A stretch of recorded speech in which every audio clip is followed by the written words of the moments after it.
UGC net psychology में जो paper 2 का जो फर्स्ट टॉपिक है इमर्जेंस ऑफ साइकोलॉजी, उसको हम लोग पढ़ लिए। अब हम लोग जो उसका सेकंड टॉपिक है रिसर्च मेथोडोलॉजी, उसके बारे में पढ़ेंगे। और जैसे कि आप लोगों को पता है, पेपर 1 हो या पेपर 2 हो, आप चाहे कोई भी सब्जेक्ट के हो, रिसर्च तो आपको पढ़ना ही है। आप यूजीसी का अगर एग्जाम क्लियर करना चाहते हैं, अगर आपको असिस्टेंट प्रोफेसर बनना है, पीएचडी करना है, तो पेपर 1 में आप कोई भी सब्जेक्ट का, आपको कोई भी स्पेशल पेपर हो, तो रिसर्च से लगभग 60% क्वेश्चन आता है पेपर 1 में। अगर आप साइकोलॉजी के स्टूडेंट हैं तो पेपर 1 में तो 60% रिसर्च आएगा ही आएगा, और पेपर 2 में भी एक चैप्टर पूरा रिसर्च मेथोडोलॉजी ही है। तो ये काफी इंपॉर्टेंट टॉपिक है रिसर्च मेथोडोलॉजी, तो इसके बारे में हम लोग पढ़ते हैं। तो रिसर्च मेथोडोलॉजी जो है, रिसर्च जो वर्ड है, ये दो शब्दों के मेल से बना है, री प्लस सर्च। री प्लस सर्च। रिसर्च मतलब मतलब इसका क्या हुआ, खोज की पुनरावृत्ति करना। जैसे कि आप लोगों को पता है कि हम लोग डेली लाइफ में बहुत सारे प्रॉब्लम को देखते, बहुत सारे समस्याओं का सामना करते हैं, लेकिन और रिसर्च में भी एक समस्या का होना सबसे पहले जरूरी है। कोई भी रिसर्च करने के लिए प्रॉब्लम का होना जरूरी है, लेकिन हम अपने डेली लाइफ में बहुत सारा प्रॉब्लम को देखते हैं, तो वो सारा प्रॉब्लम तो रिसर्च का सब्जेक्ट नहीं हो सकता है, इनका चुनाव करना पड़ता है। और अगर आप कोई भी, जैसे the right selection of problem is solving half of the problem. जैसे कि अगर आपको कोई बीमारी हुआ है, जैसे कि आपको डेली बुखार आ रहा है, तो बुखार किन किन कारणों से आ रहा है वो समझ में नहीं आ रहा है। अगर लेकिन बुखार का अगर कारण आपको पता चल जाएगा कि बुखार का किस कारण से बुखार आ रहा है। बुखार होने का तो बहुत सारा कारण होता है, अगर पेट में भी कोई बीमारी है तो भी फीवर आएगा, अगर ब्रेन में भी कोई बीमारी है तो भी फीवर आएगा, अगर हाथ पैर में भी अगर हड्डी फ्रैक्चर हुआ है, बोन फ्रैक्चर हुआ है, कुछ भी क्रैम्प हो रहा है बहुत ज्यादा, तो भी फीवर आएगा। तो फीवर का हम ऐसी मेडिसिन नहीं खा सकते, लेकिन किस कारण से फीवर आ रहा है अगर उसका कारण पता चल जाए तो फीवर भी ठीक हो जाएगा और रोग भी ठीक हो जाएगा। तो the right selection of problem solving half of the problem, यही होता है रिसर्च। तो वैज्ञानिक शोध किसी नियंत्रित प्रेक्षण का क्रमबद्ध एवं वस्तुनिष्ठ उल्लेख एवं विश्लेषण है, जिसके आधार पर सामान्यीकरण का नियम का सिद्धांत विकसित किया जाता है। और अनुसंधान जो शब्द है, जो रिसर्च शब्द है, वो फ्रांसीसी शब्द से लिया गया है। रिसर्च शब्द जो है वो फ्रांसीसी शब्द से लिया गया है। हर कोई वर्ड है, कोई पर्सनालिटी लैटिन शब्द से लिया गया है, कोई जर्मन शब्द से लिया गया है, तो वैसे जो रिसर्च वर्ड है वो फ्रांसीसी शब्द से लिया गया। और ये एक ऑब्जेक्टिव का क्वेश्चन है कि जो अनुसंधान है, रिसर्च है, वो कहाँ से लिया गया है, तो वो एक फ्रांसीसी वर्ड है, फ्रांसीसी से, फ्रांस से लिया गया है, जिसका अर्थ होता है टू लुक और टू इन्वेस्टिगेशन और टू गो अराउंड। तो अब रिसर्च का क्या डेफिनेशन हुआ, तो the word research has its origin in a term which means to go around और टू एक्सप्लोर। और ये दो शब्द से मिलकर बना है, जैसे कि बताए हैं, री प्लस सर्च, मतलब खोज की पुनरावृत्ति, और the right selection of problem solving half of the problem. अगर कोई भी प्रॉब्लम का हमें सही से, कोई भी अगर हमारे पास प्रॉब्लम आता है, उसका सिलेक्शन कर लेते हैं कि, तो उससे क्या होता है, प्रॉब्लम सॉल्व हो जाता है।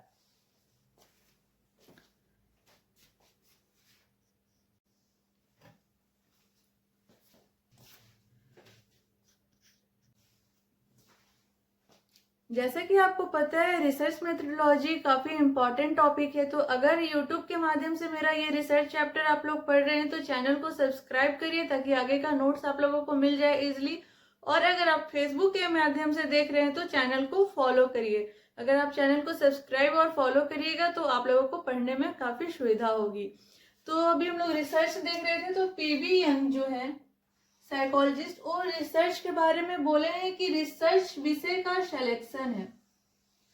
जैसे कि थोड़ी देर पहले आप लोगों को बताएं कि रिसर्च जो है, अगर सही से प्रॉब्लम का अगर सिलेक्शन हो गया तो आधा प्रॉब्लम ऐसे ही सॉल्व हो गया। तो हम अपने दिन भर में, तो दैनिक जीवन में तो बहुत सारा प्रॉब्लम देखते हैं, लेकिन सारा तो रिसर्च का सब्जेक्ट नहीं होता है। इसलिए सिलेक्शन मतलब कोई विषय का, कोई सब्जेक्ट का सिलेक्शन करना रिसर्च के लिए बहुत इंपॉर्टेंट है। और कार्लिंगर ने भी यही कहा कि शोध के क्षेत्र में समस्या की विशेषता पर प्रकाश डालते हुए समस्या समाधान के उन्होंने दो अर्थ बताए हैं, दो आधार बताए हैं। पहला, समस्या का चुनाव करते समय समस्या के वास्तविक जीवन पर महत्व देना चाहिए। ऐसा समस्या रिसर्च के लिए एक ऐसा टॉपिक को ही रिसर्च में जो उसका प्रॉब्लम होता है उसको कहीं टॉपिक पहले आता है, कहीं प्रॉब्लम पहले आता है, भी बताएंगे। तो समस्या का चुनाव करते समय समस्या के वास्तविक जीवन पर ध्यान देना चाहिए। अगर कोई रिसर्च करने के लिए कोई टॉपिक को कोई सब्जेक्ट का चयन करे हैं, कोई टॉपिक का सिलेक्शन करे हैं, तो वो हमारा वास्तविक जीवन पे उसका क्या आधार मिल रहा है, वास्तविक जीवन में उसे क्या मिल रहा है, इसके महत्व पर ध्यान देना चाहिए। कब? जब हम किसी सब्जेक्ट का चुनाव करते हैं, कोई टॉपिक का चुनाव करते हैं। दूसरा जो है, वैज्ञानिक प्रायः वैसे क्षेत्र की खोज करते हैं जो रिसर्च करने वाले रिसर्चर है वो प्रायः ऐसे क्षेत्र की खोज करते हैं जिसके बारे में अपेक्षाकृत कम जानकारी ज्ञात हो। अगर किसी चीज के बारे में जानकारी अगर बहुत कम रहेगा तो उसके बारे में लोग पढ़ने में, समझने में ज्यादा इंटरेस्ट अपना दिखाएंगे। अगर सब कोई सेम ही जो चलते आ रहा है सदियों से, उस पर अगर कोई रिसर्च कर रहा है तो उसमें लोग पढ़ने में ज्यादा कम इंटरेस्ट दिखाएंगे।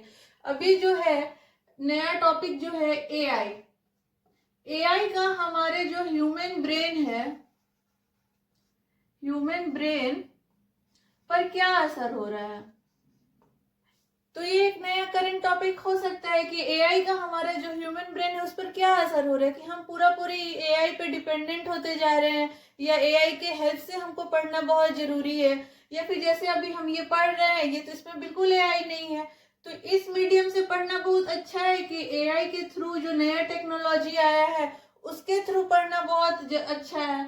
अगर हम लोग जो पारंपरिक विधि जो है, जो कि हम अपने क्लासिकल मेथड क्या है कि हम बोर्ड पे पढ़ रहे हैं, प्रोजेक्टर पे पढ़ रहे हैं, उसके माध्यम से आप लोगों को ज्यादा नोट्स समझ में आएगा कि एआई का जो टेक्नोलॉजी आ गया, बस एक कीवर्ड डालिए, टोटल नोट्स आपको रेडीमेड मिल जाएगा। उसका क्या असर आ रहा है ह्यूमन ब्रेन पे, उसका क्या रिजल्ट आ रहा है, एआई और ह्यूमन ब्रेन का क्या एआई का मतलब रिजल्ट क्या आ रहा है उसके पढ़ने से।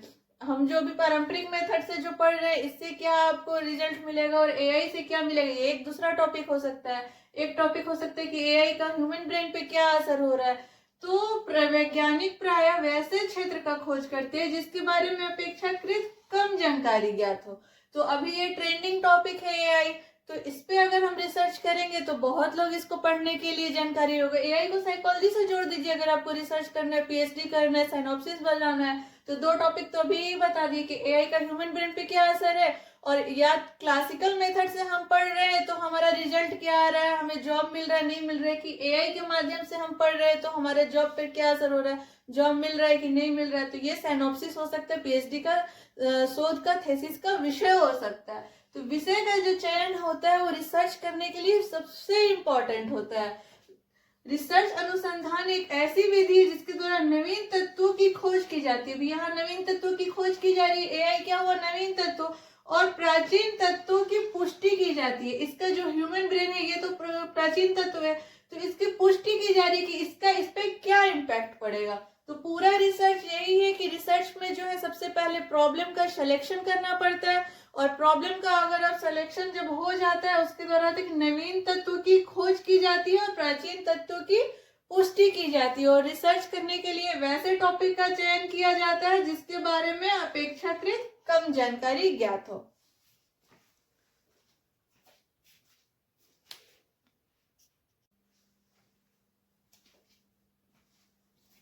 स्टेप और स्टेजेस ऑफ रिसर्च, कोई भी रिसर्च करने के लिए उसका कुछ स्टेजेस होता है। तो हम लोग इसका देखते हैं। जो सबसे फर्स्ट स्टेज है या फर्स्ट स्टेप है, स्टेप भी बोल सकते हैं या स्टेज भी बोल सकते हैं रिसर्च का। तो जो सबसे पहला स्टेज है वो है सिलेक्शन ऑफ टॉपिक। जैसे कि आप लोगों को पता है कि टॉपिक का रहना सबसे इम्पोर्टेंट है, क्यों है ये आप लोगों को पता है। दूसरा जो स्टेप है या स्टेज है वो है सर्वे ऑफ रिलेटेड लिटरेचर। अगर आप किसी भी सब्जेक्ट पे रिसर्च करने जा रहे हैं तो उसका जो है लिटरेचर का सर्वे करना, जो लिटरेचर है उसका सर्वे करना बहुत जरूरी है। और ये सर्वे हम कहाँ कहाँ कर सकते हैं, तो लाइब्रेरी में जाकर के उससे रिलेटेड सारा बुक पढ़ सकते हैं। एआई से जो एआई है अभी चैट जीपीटी, उससे हम पढ़ सकते हैं। पुराना थेसिस का पढ़ सकते हैं, रिवीजन कर सकते हैं। उससे रिलेटेड जो भी अगर जो टॉपिक पे रिसर्च करना है वो उससे जाके प्रोफेसर लोग से जाकर बात कर सकते हैं उस टॉपिक पे। तो अभी हम लोग देखते हैं कि इसका अध्ययन करने से रिसर्चर को क्या क्या लाभ मिलेगा। अगर लिटरेरी सर्वे करते हैं तो इससे रिसर्चर को क्या क्या लाभ मिलेगा। तो सबसे पहला है इंसाइट आएगा, सूझ आएगा। अगर अध्ययन विषय जो भी आप टॉपिक का सिलेक्शन किए हैं अपने रिसर्च के लिए, तो उसके बारे में अगर हम लिटरेरी सर्वे करते हैं, जाके लाइब्रेरी में पूरा बुक पढ़ते हैं उस कोई भी सब्जेक्ट से रिलेटेड, तो क्या आएगा हमारे अंदर, एक इंसाइट आएगा, एक सूझ आएगा। दूसरा है उपयोगी सिद्ध होने वाली पद्धति के बारे में पढ़ेंगे, कौन कौन सा हम मेथड यूज कर सकते हैं अपने रिसर्च के बारे में। जो पहले अगर हम मेरे से मिलता जुलता अगर कोई टॉपिक पे कोई रिसर्च किया है तो उसका हम लोग देखेंगे कि कौन कौन सा मेथड का वो यूज किया है। तो ये लिटरेरी सर्वे से ही होगा कि पहला जो रिसर्च हुआ है उस पर कौन कौन सा मेथड यूज हुआ है, तो उसका लाभ मिलेगा। तीसरा है हाइपोथेसिस फॉर्मेशन। कोई भी रिसर्च करेंगे तो एक हाइपोथेसिस बनाएंगे, तो उसका हाइपोथेसिस बनाने के लिए भी लिटरेरी सर्वे का करना बहुत जरूरी है। अगर हम लिटरेरी सर्वे करते हैं तो हाइपोथेसिस का फॉर्मेशन बहुत आसानी से हो सकता है।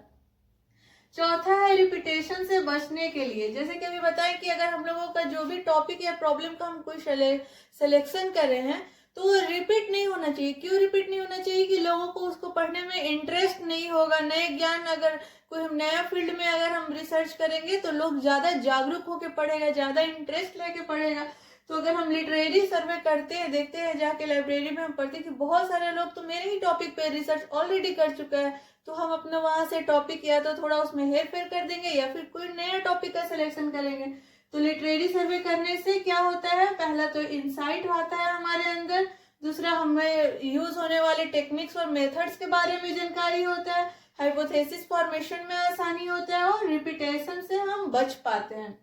जो इसका रिसर्च का जो थर्ड स्टेज है, पहला हुआ सिलेक्शन ऑफ टॉपिक, दूसरा हुआ सर्वे ऑफ रिलेटेड लिटरेचर, जो थर्ड स्टेप है वो है rising the problem of study. Rising the problem of study, इसमें ये तीसरा स्टेप होता है। इसके पूर्व मतलब इसमें है कि पूर्व अनुसंधान के सर्वेक्षण के आधार पर समस्या को उठाया जाता है, समस्या को राइज किया जाता है, जैसे कि हम लोग पहले सर्वेक्षण के आधार पर पढ़े हैं, और उसके युक्त संगत के आधार को प्रस्तुत करता है।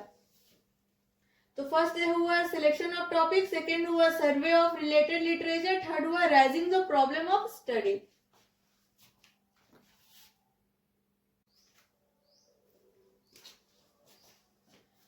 इसका रिसर्च का जो फोर्थ स्टेज है वो है to formulate hypothesis of study.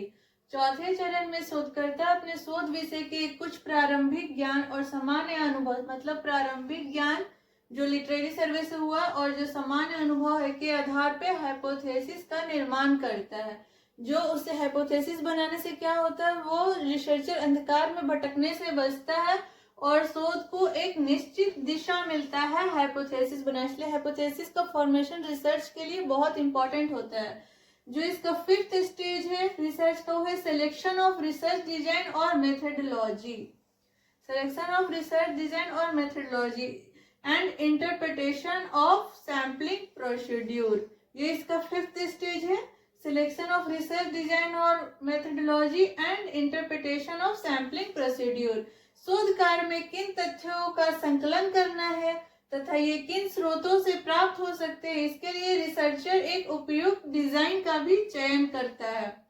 जो सिक्स्थ स्टेज है वो है पायलट स्टडी और पायलट टेस्टिंग। जैसे कि हम लोग कोई भी अगर प्रोग्राम करते हैं, जैसे रिपब्लिक डे का हो, इंडिपेंडेंस डे का हो, स्कूल में कोई भी प्रोग्राम हुआ या फिर कोई सोसाइटी में प्रोग्राम या फिर इन जनरल कोई भी प्रोग्राम होता है, तो प्रोग्राम में कोई भी अगर आप ड्रेस पहन करके कुछ मतलब पार्टिसिपेंट जो होता है, पार्टिसिपेट जो करता है प्रोग्राम में, वो अपना ठीक वैसे ही जैसे उसको फाइनल डे परफॉर्मेंस करना है वैसे ही वो एक दिन पहले वो उसका रिहर्सल करता है, जैसे पायलट स्टडी कहा जाता है या प्री टेस्टिंग। वैसे ही रिसर्च में भी होता है, रिहर्सल पहले कर लिया जाता है कि फाइनल डे कोई भी प्रॉब्लम नहीं हो, मतलब फाइनल रिसर्च में कोई प्रॉब्लम नहीं हो। तो पायलट स्टडी और प्री टेस्टिंग इसका सिक्स्थ स्टेप है रिसर्च का। तो इसका प्रयोग इसलिए करते हैं कि फाइनल रिसर्च में जो कठिनाई हो मेथड, टूल, सब्जेक्ट आदि से संबंधित होता है और यही इसको दूर करके फाइनल स्टेज को तैयार किया जाता है रिसर्च को। सेम वैसे ही है जैसे कोई भी हम प्रोग्राम में भाग लेते हैं तो एक दिन पहले हम लोग फुल एकदम रिहर्सल, यहाँ इसको खड़ा होना, यहाँ इसको खड़ा होना, इसको ऐसे बोलना, इसको ऐसा ड्रेस रहेगा। सेम वैसे ही यहाँ भी होता है रिसर्च में, पायलट स्टडी और प्री टेस्टिंग। अगर कोई प्रॉब्लम आता है रिसर्च का तो इसको यहीं पे दूर कर लिया जाता है। तो प्रॉब्लम यहाँ किस किस चीज में आएगा, तो मेथड्स में आ सकता है, टूल्स में आ सकता है, सब्जेक्ट में आ सकता है। तो इसको यहीं पे दूर करके रिसर्च को, फाइनल रिसर्च को तैयार किया जाता है।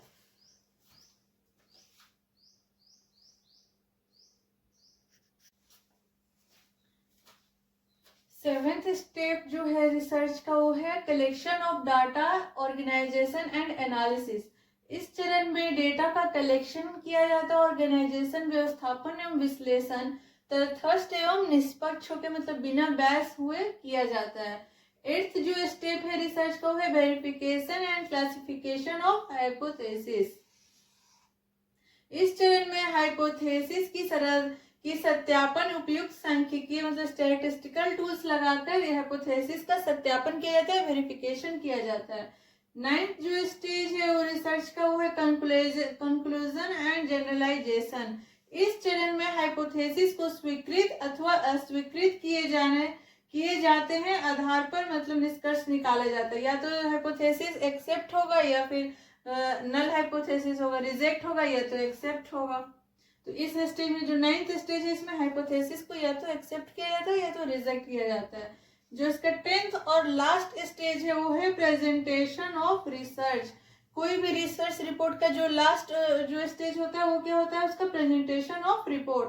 तो लास्ट स्टेप ऑफ रिसर्च इसे ही कहा जाता है। और संपूर्ण अनुसंधान प्रक्रम के आधार पर एक नियमबद्ध, संक्षिप्त तथा स्पष्ट रिपोर्ट प्रस्तुत किया जाता है। ये इसका लास्ट स्टेप और स्टेज है। तो सबसे जो पहला स्टेज हुआ वो हुआ प्रॉब्लम होता है। जो लास्ट स्टेप होता है वो प्रेजेंटेशन ऑफ रिसर्च रिपोर्ट। तो अगर आप लोगों को मेरा रिसर्च चैप्टर जो पढ़ा है वो आप लोगों को अगर समझ में आ रहा हो तो फेसबुक वाले मेरे चैनल को फॉलो कर लीजिए और यूट्यूब वाले मेरे चैनल को सब्सक्राइब कर लीजिए ताकि नोट्स आप लोगों को आसानी से मिलते रहे।